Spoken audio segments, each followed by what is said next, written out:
प्रेम की मुरली, प्रेम की जमुना, प्रेम की राधे।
नौमी तिथि में अवतार धारण करते हैं। ठीक इसी प्रकार श्री रामचरितमानस भी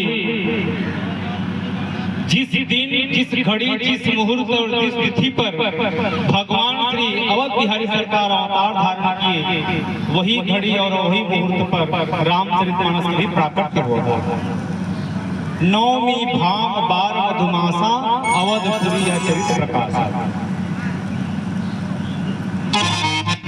अब दोनों में हम लोग समानताएं मिलाएं, राम जी में और रामचरितमानस में। जिस प्रकार से ठाकुर जी के जब विराट स्वरूप धारण करते हैं राम जी, तो विष्णु पाद अवंतिका गुरुवती मध्यम कांचीपुरी नाभौ द्वारावती तथा च हृदय मायापुरी ग्रीवः मूलम उदाहरन्ति मथुरा नासाग्रे वाराणसी एतद् वेद ब्रह्ममुनियो अयोध्यापुरी च मस्तके। जब भगवान श्री अवध बिहारी सरकार विराट स्वरूप धारण करते हैं, तो इस भारत भूमि में सप्तपुरियां हैं। अयोध्या, मथुरा, माया, काशी, कांची और द्वारकापुरी, ये सप्तपुरियां ही भगवान के 7 अंग हैं। विष्णुपाद अवंतिका अर्थात ठाकुर जी का ये चरण कमल, यही क्या है? अवंतिकापुरी। अवंतिका माने उज्जैन। विष्णुपाद अवंतिका गुरुवती मध्यम कांचीपुरी। और भगवान के कमल जो है कांचीपुरी है। नाभौ द्वारावती तथा च हृदय मायापुरी। ये नाभि प्रदेश, नाभौ द्वारावती तथा नाभि प्रदेश भगवान की क्या है? द्वारकापुरी। और हृदय च मायापुरी, मायापुरी माने हरिद्वार भगवान के वक्षस्थल। ग्रीवः मूलम उदाहरन्ति मथुरा नासाग्रे वाराणसी। ग्रीवा मूलम उदाहरन्ति, ये क्या है? मथुरा भगवान का गला। नासिका बनारस, ग्रीवा मूलम उदाहरन्ति मथुरा नासाग्रे वाराणसी। नासिका क्या है? बनारस क्षेत्र। एक वेद ब्रह्म मुनियो अयोध्या भी, इस सप्तपुरियों में वितरण है महाराज। बाल कांड प्रभु पाँव अयोध्या कटी मनमोहे, उदर पुण्यो आरण्य हृदय की सिंधा। सुंदर ग्रीव मुखार लंका कही गायो, जहां सकल निशाचर मुख में समाया। लंका कांड में सभी निशाचर लोग भगवान के मुखार में समा गए। ये लंका कांड, जहां सकल निशाचर मुख में समायो। उत्तर कांड शीश प्रभु, यही विधि तुलसीदास मन आदि अंत लो देखिए। श्री मन मानस राम तन, श्री मन मानस राम तन। ये एक केवल ग्रंथ नहीं, कोई पुस्तक नहीं, ये श्री राम जी का ये विग्रह स्वरूप है। आदि कवि वाल्मीकि जी वाल्मीकि रामायण में लिखते हैं, रामस्य नाम रूपम च लीला धाम परात्परम एतत् चतुर्थयं नित्यं सच्चिदानंद विग्रह। जिस ग्रंथ में नाम, रूप, लीला और ये धाम चार चीज की चर्चा की गई हो, एतत् ये भगवान का ये विग्रह स्वरूप है। रामस्य नाम रूपम च लीला धाम परात्परम एतत् चतुष्टयं नित्यं सच्चिदानंद विग्रहम। ये सच्चिद आनंद भगवान का विग्रह स्वरूप।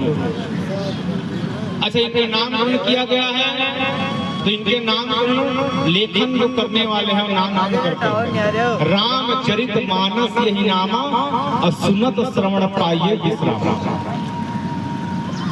श्रवण, कान से श्रवण करने पर निश्चित जीवात्मा को शांति मिलेगी। अच्छा, प्रमाण कौन है महाराज? आज तक किसको शांति मिली? क्या गरुड़ जी महाराज काग जी को कहा था, सुने वो पुनीत राम गुण ग्रामा। तो जो जीवात्मा रामचरितमानस को श्रवण करते हैं उसको निश्चित शांति की प्राप्ति होती है, क्योंकि लेखन करने का ही उद्देश्य है स्वांता सुखा स्वांतस्तमः शांत है। स्वांतस्तमः अर्थात अंतःकरण के अंधकार को दूर करने के लिए। स्वांतस्तमः शांत है, अंतःकरण में जो जीवात्मा हमेशा तीन ताप से व्याप्त रहता है, दैहिक, दैविक और भौतिक ताप से, ये तीनों प्रकार के ताप को शांत कर। अभी रामचरितमानस में सबसे बड़ी विशेषता गोस्वामी जी लिखते हैं कि इसमें क्या है।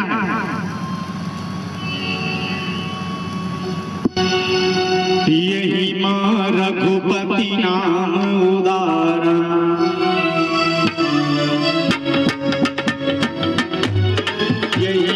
रघुपति नाम उदारा, अति पावन पुराण श्रुति सारा।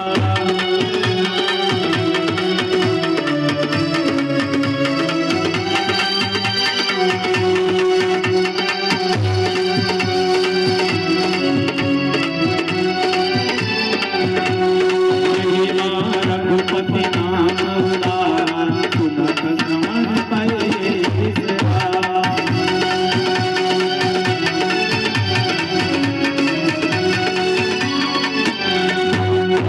यही मां रघुपति नाम उदारा, अति पावन पुराण श्रुति साखा में तुलसीदास जी लिखते हैं कि ऐसे को उदार जग माही, ऐसे को उदार जग माही। जग माही ऐसा कौन उदार? इस संसार में ऐसा कौन उदार वाले मालिक हैं? दीनू सेवा जो द्रवई दीन पर, राम सरिस को नाहि। अच्छा, विचार कर, मालिक के पास जाओगे काम करने के लिए, तो मालिक ने तुमने कुछ किया नहीं, क्यों क्यों दे? तो ऐसा संसार में कोई मालिक नहीं जो बिना किए, कार्य किए बिना कुछ आपको प्रदान कर दे। लेकिन हमारे ठाकुर जी का स्वभाव क्या है? ऐसे को उदार जग माही, दीनू सेवा जो द्रवहि कीन पर, तो राम सरिस को नाहि। अच्छा, यहाँ पर शब्द दिए महाराज दीन, तो दीन किसको कहा जाता है? तो दीन दो लोगों को कहा जाता है। एक दीन जिसके पास न खाने के लिए अन्न नहीं, और जिसके पास पहनने के लिए कपड़ा नहीं, रहने के लिए मकान दुकान। ये पहला प्रकार का दीन ही। और दूसरे प्रकार के दीन, हमारे पास पहनने के लिए खूब कपड़े हैं, रहने के लिए बड़ा बड़ा महल है, मकान दुकान है, खाने के लिए ना पूजा है, ना जप है,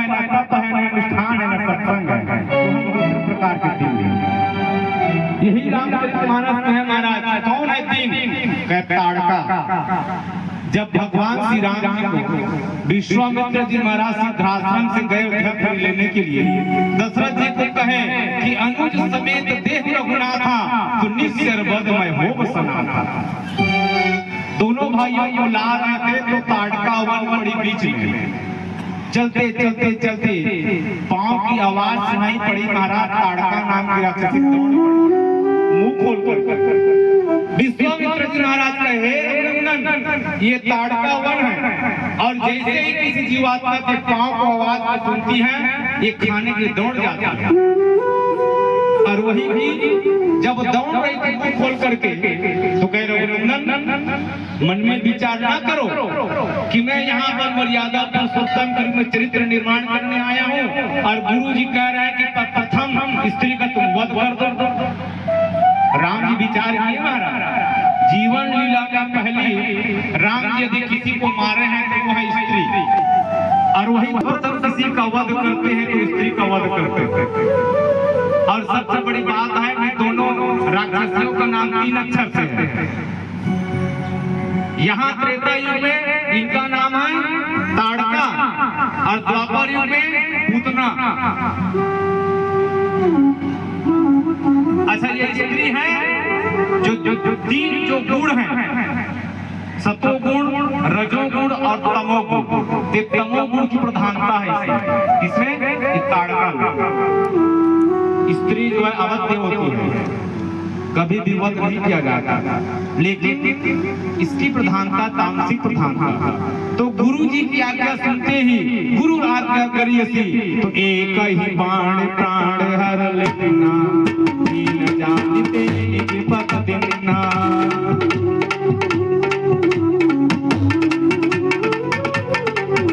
एक ही बाण प्राण हर लेना दीन जानते निज पद देना।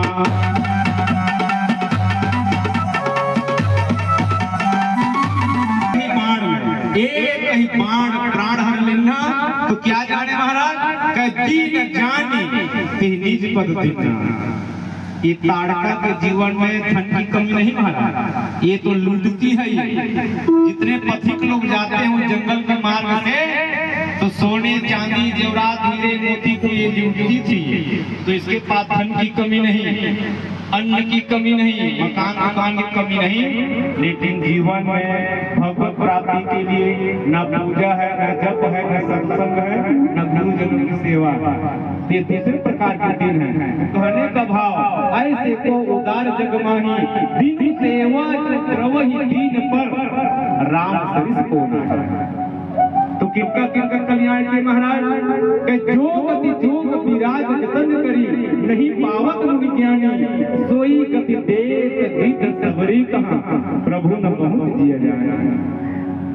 जिस गति को बड़े बड़े अमरात्मा बिमरात्मा ध्याने जाने लोग नहीं पाए सोई गति देत गीत गिधराज जटायु कौन सी खेत तपस्या हो तपस्या कुछ नहीं की सुई गति दिन मैं विशेष उदासी के रूप में यहाँ आया हूँ। एक होता है उदासी और दूसरा होता है विशेष उदासी। जो उदासी होते हैं उनको किसी के गांव में प्रवेश करने का वो अधिकारी है किसी के नगर में या पुर में प्रवेश कर सकता है। लेकिन जो विशेष उदासी होते हैं न तो किसी के गांव में प्रवेश करेंगे न पुआ में जाएंगे न नगर में प्रवेश करेंगे। जब पहुंचेंगे तो ये है एक हो गए पुआ एक हो गए नगर और एक हो गए ग्राम। तो ये क्या है यहाँ सुग्रीव ग्राम तो ग्राम में जाने के लिए कहे कि सुग्रीव मेरे जैसा मैं भाई भेज देता हूँ लेकिन मैं नहीं जाऊंगा। लंकापुरी नगर है नगर में विभीषण जी महाराज की रात लगे समय राम जी को कहे कि प्रभु आप नहीं चलेंगे लंकापुर कहना मेरे जैसा ही छोटा लेकिन राम जी वहां भी नहीं गए। तो ये है तापस देश विशेष उदासी तो कह भाई आपका विशेष उदासी है देने के लिए कुछ है नहीं लेकिन फिर भी आप लंकापति के राजा घोषित करते हैं रात अलग अलग तो गोस्वामी जी बिना पत्रिका में नीचे लिखे, जो संपत्ति 10 शीश अर्पी करी रावण शिव पहिलिन सोई संपदा विभीषण अत्यंत संकोच सहित हरिदिन। अति संकोच के साथ कहते हैं कि विभीषण कुछ नहीं है मेरे पास, असंकोचित होकर के ठाकुर जी लंका के अधिपति बनाए।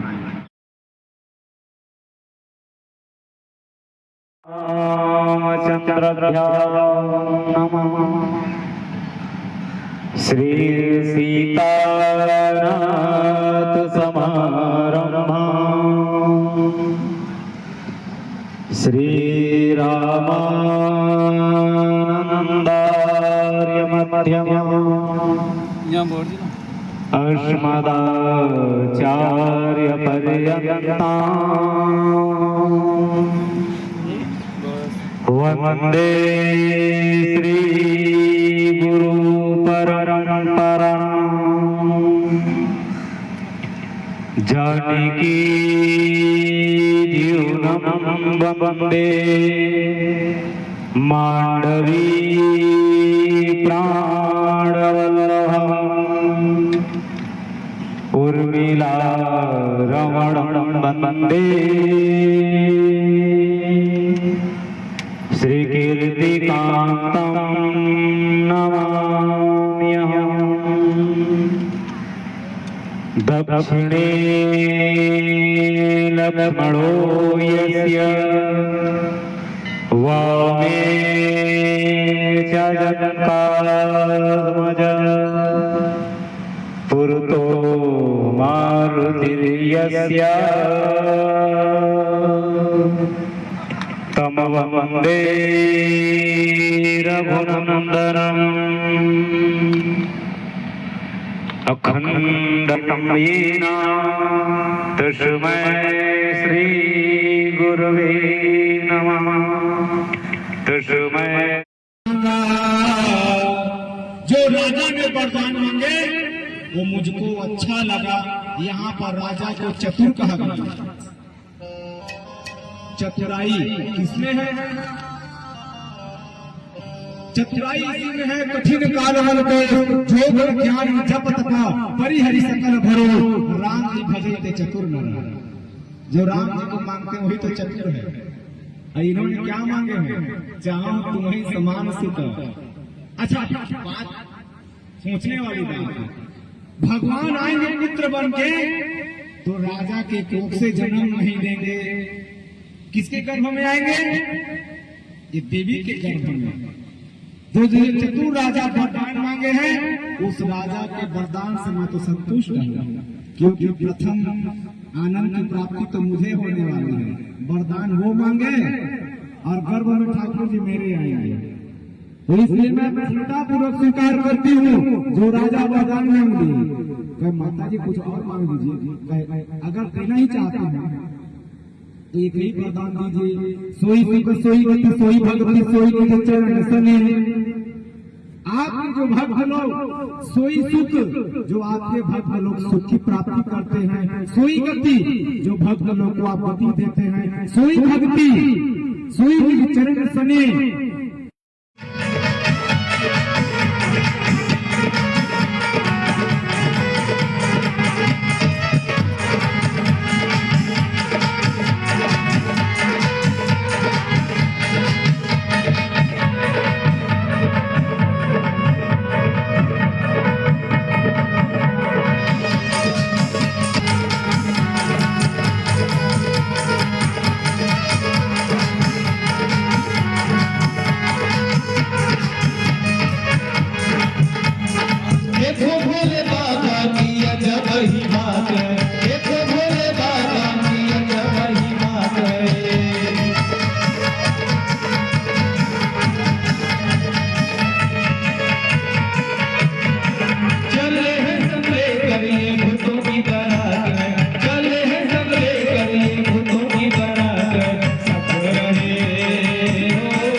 तो पुण्य रूपी माला जो है दिनों दिन मुरझाती चली जाएगी और सारे पुण्य खत्म तो तेतम भुक्त्वा स्वर्ग लोके विशालम छीने पुण्य मृत्यु लोके विसंति।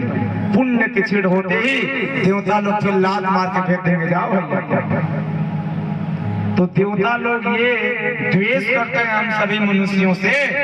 देखो भैया, मनुष्य शरीर प्राप्ति कर लिया, भगवान का यज्ञ करवा रहा है, 9 दिन तक व्रत कर रहा है, नवरात्रि व्रत, उपवास रह रहा है, भगवान के नाम रूप लीला धाम सबको श्रवण कर रहे हैं। और भगवान के नाम में कितनी शक्ति है, यस्य स्मरण मात्रेण जन्म संसार बंधना, ये लोग मुक्त हो जाएंगे और हम लोग इनके सेवक बनेंगे। तो ये द्वेष करते हैं, इसलिए सुर दुर्लभ सब ग्रंथ निकावा।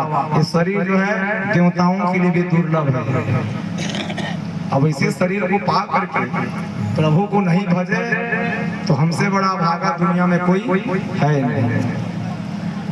आज श्री वशिष्ठ जी महाराज रघुनाथ जी को आज्ञा दे दे, रघुनाथ जी मन में ग्लानि करते हैं, जन्मे संग सभी भाई लोग जन्म लिए, सब विवाह कराया गया, लेकिन विमल वंश में यही अनुचित होने जा रहा है कि बंधु विहाई बड़े अभिषेक को, छोटे भाइयों को छोड़ करके बड़े का अभिषेक किया जा रहा है। अयोध्या में सभी नर नारियों के हृदय में तो यही अभिलाषा है, हम लोग पूर्व में ही सुन चुके हैं, सबके और अभिलाष अस कहीं मना ही महेश, आप अछत जुबराज पद राम ही देहु नरेश। सब लोग यही चाह रहे हैं।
बेग विलंब न करिए नित साजिए समाज, होई राम जुबराज जब कब जब वो ठाकुर जी चाहेंगे तब।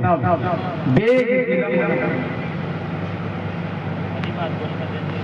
आप विलंब ना करिए, क्योंकि अच्छे कार्य को विलंब नहीं करना चाहिए। तो बेग विलंब न करिए नित साजिए, वही दिन शुभ मुहूर्त है और मंगल। तुरंत श्री चक्रवर्ती दशरथ जी महाराज श्री गुरु जी की आज्ञा को लेकर विश्वामित्र जी महाराज जी को श्री गुरु वशिष्ठ जी को साथ में लेकर के आए हैं। और गुरु वशिष्ठ जी जाकर के राम जी को आज कुछ नियम सिखाते हैं, क्योंकि चक्रवर्ती पद पर बैठेंगे, इसलिए रात्रि में इसको कुछ नियम बताए हैं। तो राम जी सोचने लगे इस विमल वंश में एक अनुचित कार्य होने जा रहा है। कौन सी अनुचित कार्य होने जा रहा है महाराज? जब हम लोग जन्म लिए तो चारों भाई एक साथ जन्म लिए, कर्णच्छेदन संस्कार एक साथ, यज्ञोपवीत संस्कार एक साथ, विवाह संस्कार एक साथ। तो तीन भाइयों को छोड़ दिए और बड़े भाई को नियम बता रहे कि तुम कल राजा बनोगे। गोस्वामी जी लिखते हैं, चलिए प्रेम से बोले शिव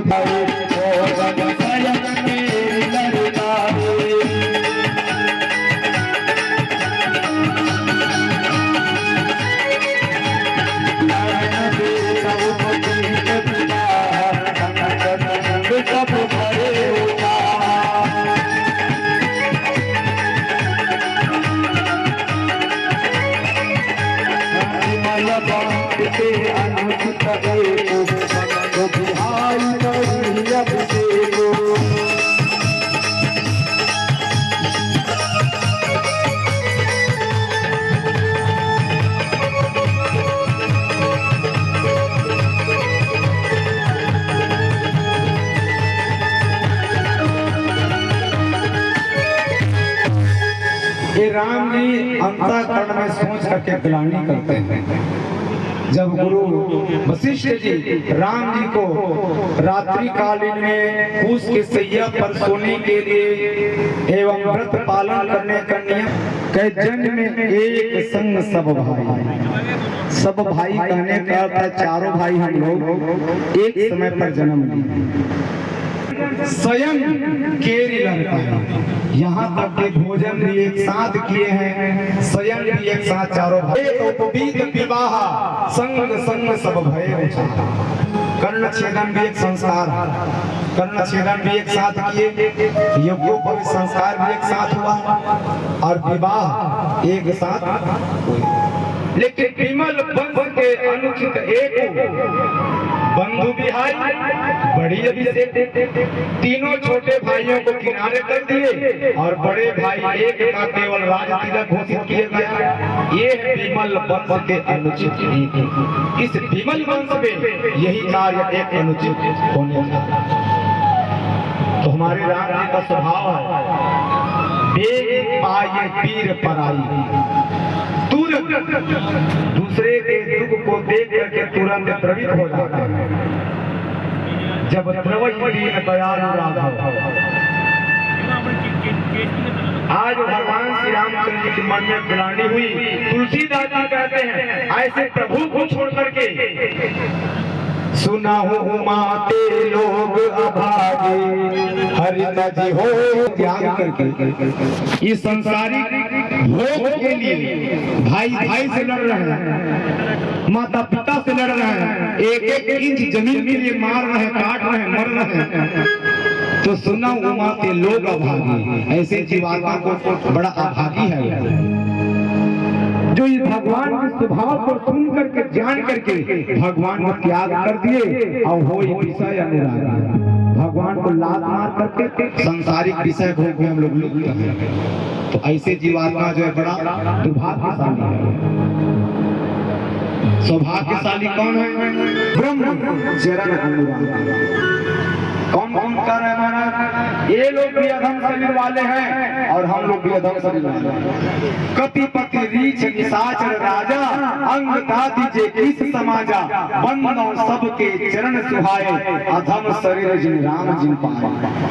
जिन्होंने अधम योनि को पा करके भी राम जी की प्राप्ति कर लिए और हम लोग सुर दुर्लभ सब ग्रंथ निगावा शरीर को पाए हैं। मनुष्य योनि जो है दुर्लभ है, देवताओं के लिए भी दुर्लभ है। क्यों कहें? इसलिए दुर्लभ कहा गया है कि जो स्वर्ग जो है वो भोग योनि है और ये कौन सा? कर्म योनि। भोग योनि कर्म योनि में अंतर क्या है? भोग योनि माने रेस्टोरेंट। आप रेस्टोरेंट में जाओगे, कूलर का भी हवा चलाओगे तो टैक्स से पटाओगे, पानी पियोगे टैक्स, एसी चलाओगे